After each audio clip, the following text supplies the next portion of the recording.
শিখিয়ে আসি মানুষকে কীভাবে কথা বলতে হয়। আমি ধরছি আর যখন আমাকে মানুষ প্রশ্ন করে তখন খুব খুব বিপদে পড়ে যায়, কারণ এটা আমার কাজ না। আমার কাজ হচ্ছে মানুষকে কথা বলানো, শেখানো।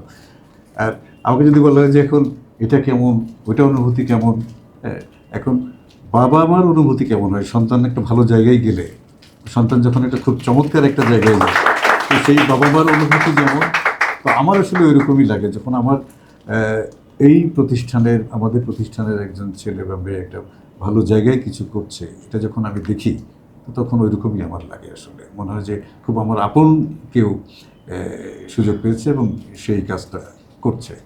আর অনিয়ারে যেটা নিশা প্রশ্ন করেছে, যখন আমার হাত দিয়ে কেউ অনিয়ার যায় তখন মানে আমি কি বলবো যে আমি জানি না ও কত টেনশনে থাকে, তার চেয়ে বেশি টেনশনে থাকি আমি যে অনিয়ারে ও কী করবে, আসলে কী করতে পারে। দেখা যায় যে ও কতটুকু ভয় কাঁপছে আমি জানি না, অনিয়ার তো একটা খুব কঠিন জায়গা। হট চেয়ারে বসে সে নার্ভাস হয়ে যায়, সে নানা রকম ঘামতে থাকে, কিন্তু আমি আমারটাকে অনুভব করে না যে আমি কি বিপদে থাকি। আমি সবচেয়ে বিপদে থাকি আমি।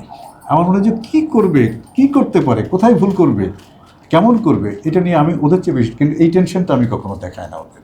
আমি দেখাই আরে কোনো সমস্যা নাই, সব ঠিক আছে, ওকে। কিন্তু আসলে আমি সবচেয়ে ভয় থাকি এই সময় যে ওরা কেমন করবে। তো যে টেলিভিশনেই হোক না কেন, যখন আমাদের ছেলেমেয়েরা যখন কোথাও পারফর্ম করে তখন আমার ওইরকমই লাগে যে ওরা কেমন করবে, আসলে আমি যেটা আশা করেছি সেই আশাটা পূরণ করতে পারবে কিনা বা সেই জায়গায় যেতে পারবে কিনা।